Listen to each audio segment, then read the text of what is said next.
On connaît tous Olympe de Gouges, la précurseuse du féminisme de la Révolution. Mais qui est-elle vraiment et qu'a-t-elle fait ? Bienvenue dans Sur leurs traces, le podcast qui ressasse les biographies des grandes femmes qui ont marqué l'histoire. Marie Gouze naît en 1748 à Montauban, dans une famille modeste. Elle est mariée à 17 ans et devient veuve un an plus tard.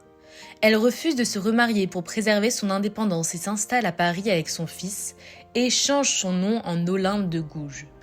Là, elle s'engage dans les cercles littéraires, écrivant des pièces de théâtre et des textes politiques.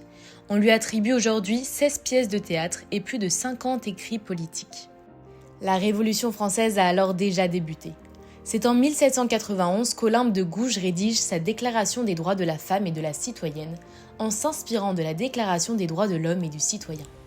Elle interpelle directement les législateurs et plaide pour l'égalité des sexes, le droit des femmes à l'éducation, au divorce et à une pleine participation à la vie politique.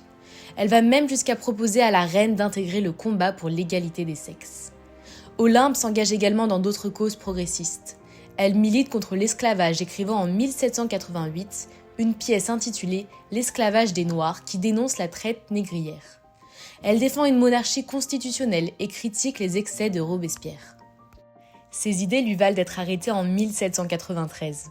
Jugée pour avoir oublié les vertus qui conviennent à son sexe, elle est condamnée à mort. Le 3 novembre 1793, Olympe de Gouges est guillotinée, devenant une martyre des droits des femmes.